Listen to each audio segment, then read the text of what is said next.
breakfast is served. Ooh, Honey Nut Cheerios.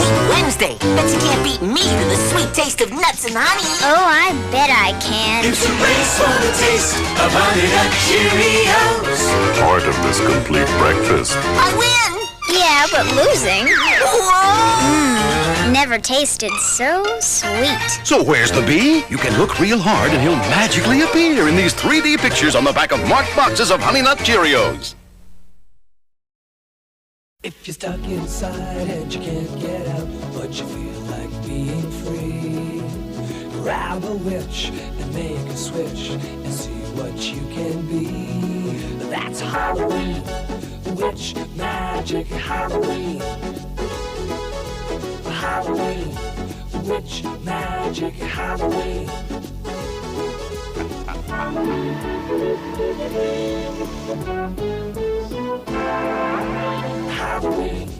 witch magic Halloween. Halloween, witch magic Halloween. Hey, Miss Geller, you ever fight a real vampire? Oh, are you a real vampire? Like, I'm so sure. You don't believe me? Maybe you'd like to take these for a ride. Okay, Fat Pants, prepare for the wrath of the most lucrative franchise on the WB. Greetings. Welcome to Spook Month. This is the Loud House Critic. Been the one guy with 1,000 views, and all the episodes I gotta review. So you finally made it this far in the month of October, at least at the very beginning of October. Tell me, how was Hocus Pocus 2 to everybody? Anyways, let's get this review started with a Lucy Loud episode, and we're gonna kick things off with Fright Bite, the 42nd episode in season 5, and above all, the 241st episode of the Loud House. When seeing the title of this episode, it kind of reminds me of a 1985 comedy horror movie called Fright Night. And when I read the plot of this episode, I kind of felt a little doubt about this episode. Because knowing we got passed through some pretty bad episodes with the Morticians and Lucy with sand hassles and even a grave mistake. For an episode like this, well, let's just find out if it's a real pain in the neck. But once all I say is just wide awake. Fearing all manner of ghosts, acts and ways. My dear dolly pony, shut your eyes, lie still, lie silent. Eternal Christ as the witcher, brave and bold, paid in coin of gold.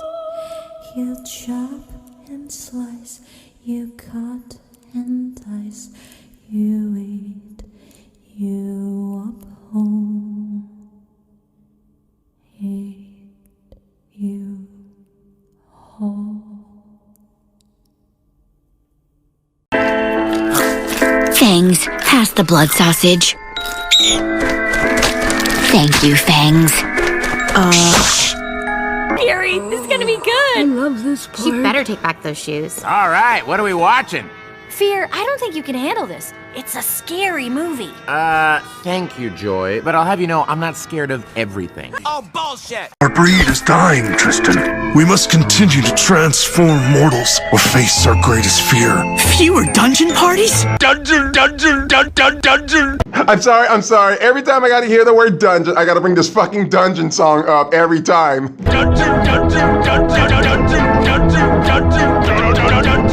Again, I'm sorry. Let's continue. No dents, nephew.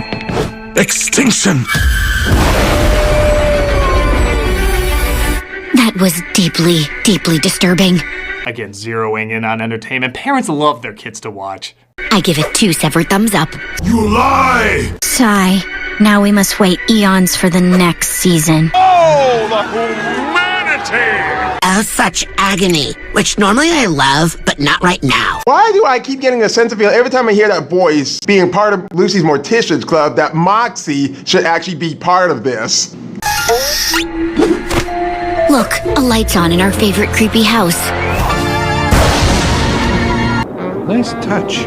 This would look like a good kind of house that the Addams family would set themselves up in. But in this case, it looked like somebody actually moved into the house.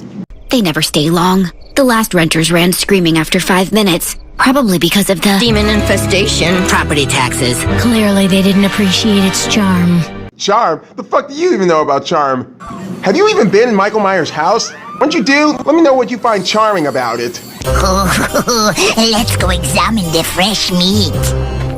I'm a bat. Pitiful. Pathetic. I'm sorry, why the fuck is this guy even still part of this club? And why is his testicles not even dropped yet? I'm so dying for his voice to actually change. I don't know what kind of game you and Victor are playing, but that trophy will be mine. Look, over there.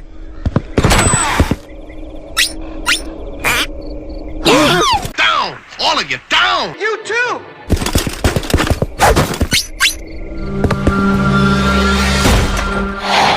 Freaky. That was creepy. And I like it. And is this me? Or is that guy kind of looks like an old stage of Bela Lugosi? I don't think he saw us. Oh my, he must hate mirrors. Or he doesn't conform to societal standards of beauty. Shit. Beauty? Shit. Have you seen how Jason Voorhees actually looks? Take a real good close look at this guy and tell me what kind of beauty you see in him.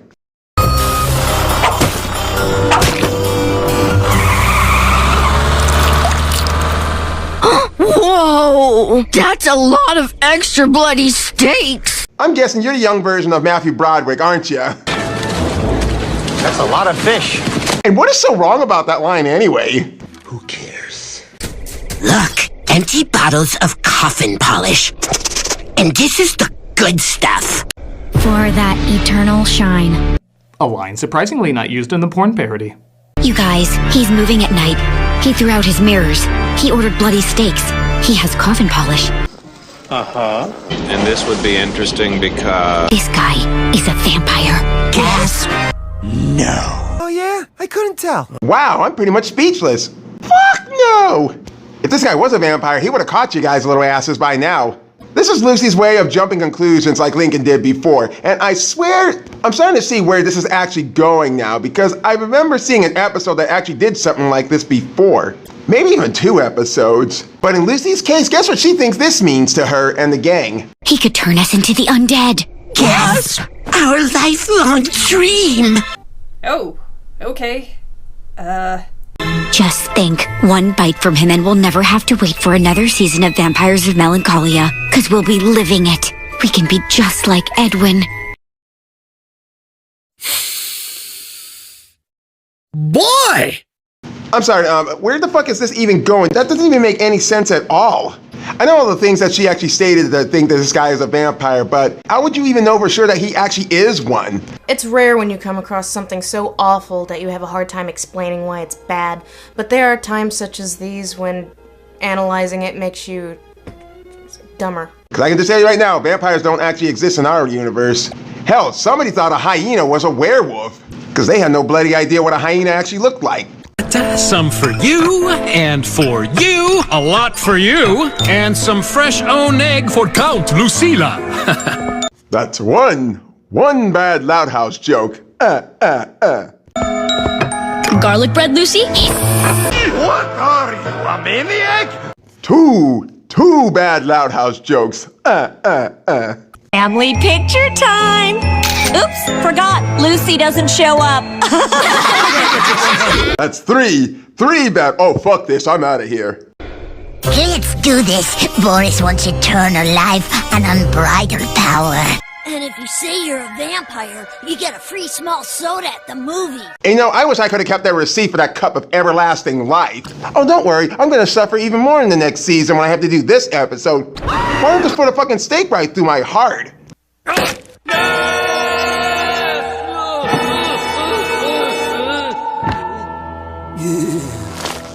We can't just go up and ask him. Lucy's right. That never works on Vampires of Melancholia. It's way too desperate. Can Hell of a Boss just be about Moxie instead? How about you let me go in and try to reason with her? I don't really listen to what's classified as pop genre music. We just have to play it cool and get him to notice us. Let's come back tomorrow. That'll give him time to settle in. And that'll give us time to come up with our vampire names. I'm gonna be Count Vein-Sucker. You're fired! Not cool, Dante. You know I called dibs on that in 2nd grade. You might want to reconsider changing that name, though. Although someone in my group has a better vampire nickname, and it's so much better to even say, even when he's on the show with me. And if any of the writers out there are listening to this, can there please be an episode about haiku? Something in this should have been her episode. Sorry. No signs of life. Can we go over the plan again? Take it easy, son. Why, you're just a bundle of nerves. Shut your assholes. Here's how we're gonna do this shit. We're just going to casually run into him, and once he sees us in full goth mode, I'm sure he'll give us eternal life in no time. It'll be sinfully glorious. You know, with all them being dumbed down to think that they're going to be turned into vampires in no time, with all the excitement, I forgot to ask, how could they even watch television out here in the cemetery if there's no way to actually plug the TV in? I'm not so sure if it's true that if there used to be televisions that didn't need to be plugged in. Let's just get back on topic.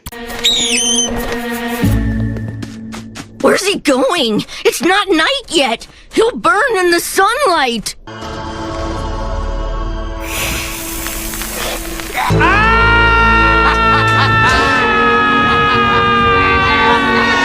He must be a daywalker. So rare. Shit, where's Blade when we need him? And I can't wait till they put him in the MCU in the future. And let me tell you something, it ain't Wesley Snipes who's gonna play him. So Lucy and the Goths actually decide to stalk the so-called vampire, and they end up following him at the mall. What if there's a good chance that we might meet Lenny again?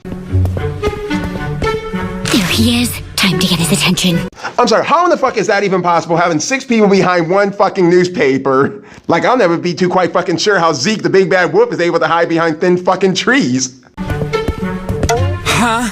Oh dear. My neck is so sore. And this vein is really throbbing. You know, it's pretty disturbing how Lucy is pushing up against her neck, and that sound effect goes along with it. Uh-huh. Oh, I think that went well. You shut the fuck up! No, you shut up! Hey, shut up! Hey, will you shut up? Why is he talking to her? Wait, now, what did he say? Okay, I can't even make out what the fuck he just told her, but I wonder what that is if I played it backward. And what did she just sign? She didn't even sign it in blood. Survey says... A funny thing happened to me. Oh. Use a pen, Sideshow Bob. Is it too late to have an episode of haiku? Sorry again. Speaking of blood, maybe this will get his attention. No! Wow, what the hell? I did that with love, boy. You got ketchup under my contact lens. It's burning my ocular nerve. Do you want eternal life or not? No. I'd rather propose to my girl while putting a condom on her finger as a wedding ring. Of course I want fucking eternal life! You fucking dipshit! Now someone please tell me that fancy book is still intact! That's cool. I always thought I'd make a great vampire. Gasp. Did you guys hear that? He's signing those people up to become vampires. 1, 2, 3, go! You know, when he said that, I start to catch on what this is really about and not what Lucy is actually thinking what it's really about. He's going into the arcade. At least, I think so. My eye is still on fire. I don't know why, but I think I might have known that Dante is starting to be the comic relief of the Morticians Club. Sorry, don't we already have Luann for that job? Then again, this character is voiced by Luann. Let's just go to the arcade. He's doing one of my favorite games, Dance Revolution. I think you're crazy. Can't have my love. Wow, Boris's veins can barely contain all this pumping blood. Ta-ta, Fuckstain. Don't you just love deja vu when something like this actually happened before back in season 4? And plus, take a look at this guy's face. He's not too amused by Boris, but when he passed by, he starts smiling. It's like he's feeling happy that he's actually ignoring Lucy and the gang when he's going after new blood, so to speak. And when I say new blood, I mean people who look alive. Those polo-wearing pizza munchers? Why, they're positively preppy. Yeah, I don't get it. Their blood wasn't pumping and they're total normies. Sweetie, look in the mirror. He signed up half them all to be vampires, but gave us the cold shoulder. Ooh, now you know how Lincoln felt in Kings of the Kong. Oh, shut up! I'm sorry, but don't you see the connections here? But with all the dumb shit going on and Boris having a fucking curfew, Lucy and the cops decide to meet themselves back at that guy's house the next day. What's with all the cars?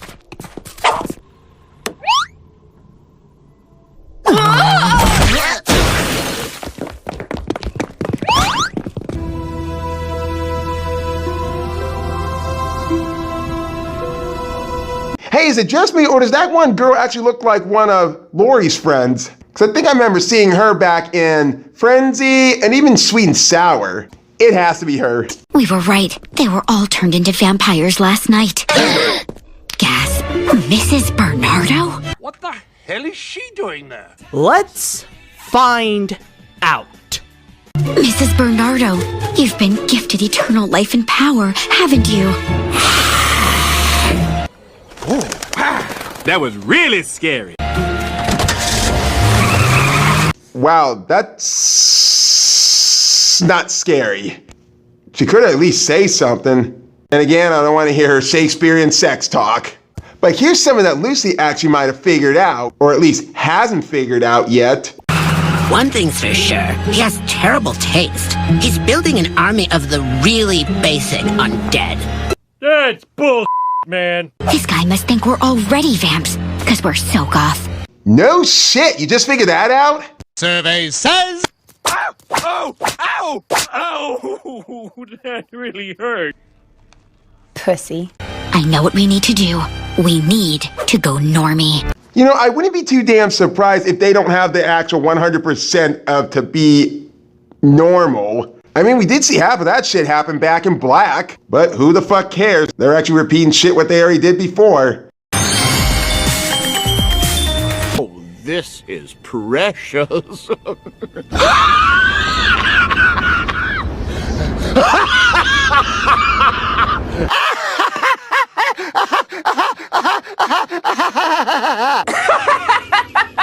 I don't believe it. I just don't believe it. Whoa, this is...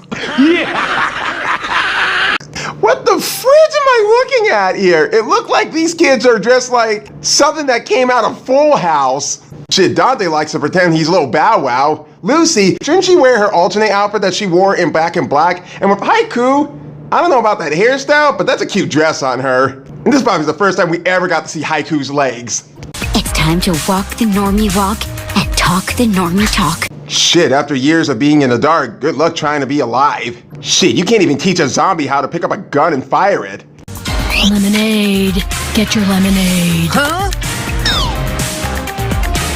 Just two children full of blood selling lemonade for a marginal profit. Stop playing games. Luann, I know that's you in disguise. And who the fuck spells lemonade like that? Did y'all take stupid lessons from the 100 Acre Wood?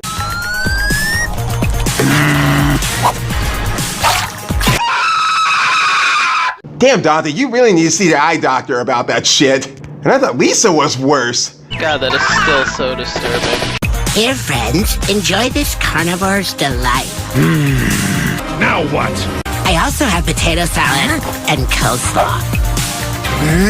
Forrest loves a good BBQ, y'all. Run away, man. I never thought I would have the gonans to say this, but I'm starting to feel sorry for this guy. How Lucy and the Mortisans are just showing up and harassing this guy. He almost feels just annoyed as the judges were from Kings of the Con, and I still hate those motherfuckers today. Let's crank this up a notch. Here he comes. Water vessel fight. Enunciate, you must be understood from anywhere in the room, or it's all for naught. This is some bull. I heard that. Good, maybe she won't come. Water selfie. Laugh, laugh. Us normal kids love water-based frolicking. That went well. Listen, Dollface. When I was young and naive, I would have said arson, but I'm gonna go with voodoo. Shit, these kids are pushing way too hard. Just give it up already. Miss Bernardo's so fucking cuckoo in the head, she probably didn't give you guys the right information about this guy. Oh, come on! We pulled out all the stops. I even drank a pumpkin spice flavored beverage, and he still doesn't want us. What in the underworld can we do to become vampires? Survey says everybody is Maybe we should just give up. Our dream is dead. So you're going to hang by your dog. By the way, does that dog even have a name, or is it just Barnyard Dog? If he doesn't have a name, I know what to call him. I'm gonna call him Hector. Hector Barnyard Dog. But Lucy, being half stubborn as Lincoln can be, she never cries quit. No, if anyone deserves to be vampires, it's us. I know they don't do this on Vampires of Melancholia. Hell, I also know that vampires don't even fucking sparkle, and if you see that shit happens, ask your pig to kill itself. But I say we just make him turn us. So wait, we can ditch these absurd breathable garments? Oh, thank God. Hey, don't say the Lord's name in vain. I know what he just fucking said. He said something different other than that. But I swear, every time I pick up a vibe like that, it feels like they stole this from the fucking Rugrats. See? Then everything will be back to Norman. Thank Bob. Thank you, Bob. Seriously, you guys already know what they're trying to say. And every time they gotta say something completely different, I have to correct the exact word what they were trying to say. They took Cynthia, Spike. Come on, you're gonna be my butthound. That's Bloodhound. I want those fugitives That's Fugitive. back in custody. And that's Custody. Let's proceed. Listen to all those people. He must be inside turning more vampires. This is some old bullshit. Well, we're next. Future vampires, descend.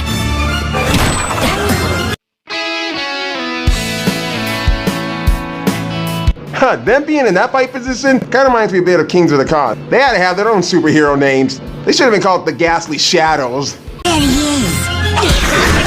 Fight us! Turn us into vampires! We beg thee. Can you get off my casting director, please? I remember this lady. Wasn't she the director of a show called ARG? And she was also Lola's director in A Star is Scorn? It is! But he's a vampire. Okay. I know I'm pale and I work for Vampires of Melancholia. Survey says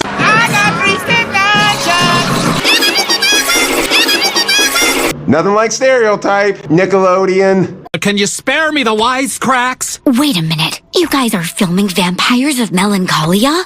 Whoa, shit! Shit, Lucy, how could you not even know who directs and works on the show of Vampires of Melancholia? That would be like an idiot who didn't even know who directed Ren and Stimpy.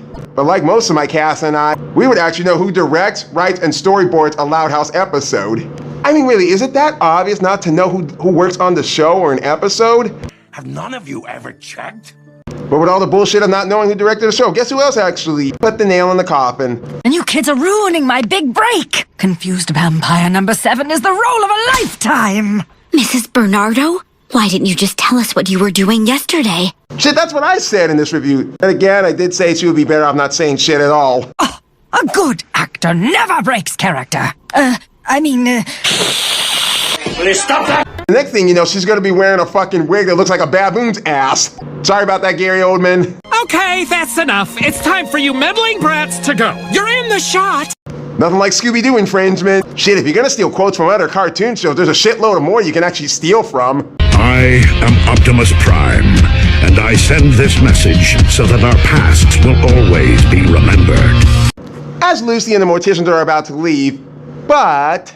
Wait! Huh? These kids are the gloomiest, creepiest, weirdest creatures I've ever seen! Wow, shit, I could never tell. Bunch of kids running around Royal Woods looking dead and pale looking. They look like my Uncle Ed. Even their grandpa's creepy. Boris is only 9. What? Excuse me?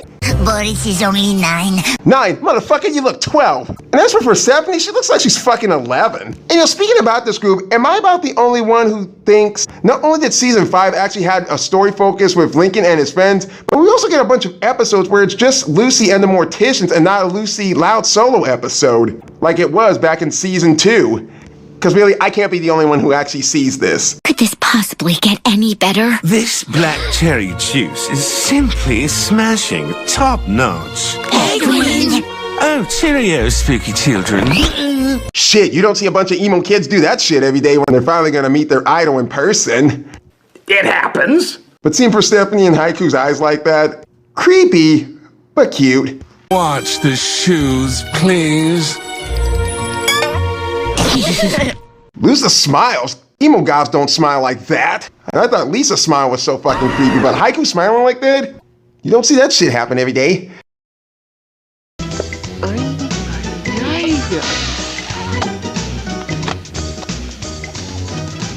Hey, sugar. Glad you could drop in. I'm Vivi, and welcome to Vivi's funeral salon. Stand by. Stand by. Quiet on the set. Quiet on the set. Hey! Shut up! Rescued from your mortal state, my creatures of the night, rise and embrace your newfound vampire power. Oh, huh? Yes! Oh, holy shit! You make me want to pee myself. That was terrible. Isn't somebody gonna call cut on that shit? He fucked it up. Just like he couldn't get himself out of a fucking coffin. My minions, have you shed your earthly attachments? Our human life is no more. Listen to them. Children of the night. What music they make. Yo, and you dudes are gonna love the no bedtime thing. They say vampires live forever, but I die of embarrassment every day. I know just how you feel. Dumbass. Thanks for helping us, like, not go extinct. It was our displeasure. This ending was really too rewarding and a bit repetitive like Kings of the Con did. Cause shit, Lucy actually got rewarded again. Something could have been very different with this ending. This felt like it was a bit forced. It's like they ran out of ideas and decided to just put Lucy and the Morticians in part of an episode of Vampires of Melancholia. But what the fuck, it's really not good enough to save this story. Survey says... Hey, no! Damn you! So this has been Fright Bite.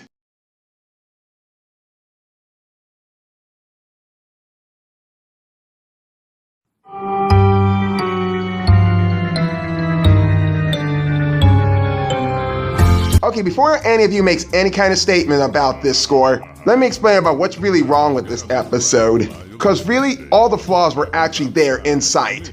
But I really have to admit, I really like Lucy Loud. I really much do. And I did kind of like the idea of the episode. It was good, but I didn't find much to love about it.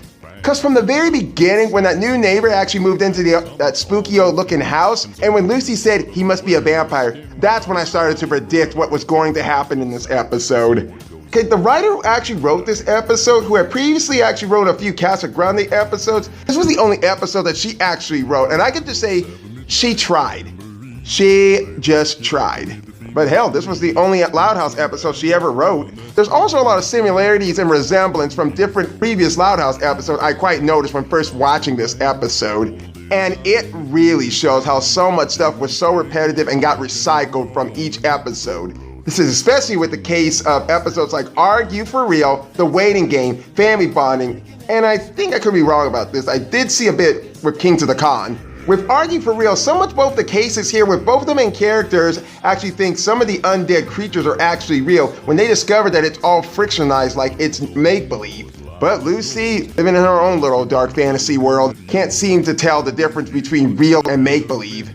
With Lincoln and Clyde in Argue for Real, that episode worked because Lincoln and Clyde were all about ghost hunting at the time, and they were so curious about what it was like to meet their ghost hunting idol until they discovered that everything was a setup. And yet with Argue for Real in this episode, they have the same directors. And with The Waiting Game, the same thing with Lincoln and Clyde and Lucy and the Morticians. They try to impress a stranger for benefits, but they're clearly to be ignored by the character. Do I even need to say who the character is that actually ignored Lincoln and Clyde in that episode? With Family Bonding, Both main characters seem to suspect a stranger with their appearance being suspicious. But, however, there is quite a difference with these two episodes. In family bonding, Lincoln was actually proven right the entire time, especially when he knew that this family of fuck-ups were spies. But with this episode, Lucy and the Morticians were proven wrong. So clearly, not every Loud House sister can win in the end. And as for King of the Cons, as I said before with the waiting game, both these characters try to impress somebody to get rewarded, but seriously, they get ignored by it. Do I even need to refresh your memory about what happened in Kings of the Con? But again, there's a huge difference with this ending too. In the very end, most of the main characters actually get rewarded instead of getting punished, which is fucked up if you ask me. Hell, with Lincoln and Clyde being rewarded, that ain't no fucking reward. That's punishment they got. Speaking about, the ending was really not that good, and I didn't laugh so much at the jokes in this episode. The moral was just pretty average, and it was pretty repetitive and predictable. In my case of this episode to be better, somehow this would have worked better if they met a group of people that are actually moving into the new house that kind of has a resemblance looks of the Addams family, and somehow Lucy might actually think that she might actually belong with that family instead of being allowed. Because honestly, her thinking that this dude is actually a vampire, what kind of grave were you digging? An episode like this would have worked if the group of people that kind of resembled the Addams family were actually moving into that spooky house, and Lucy wants to get the chance to actually meet these characters.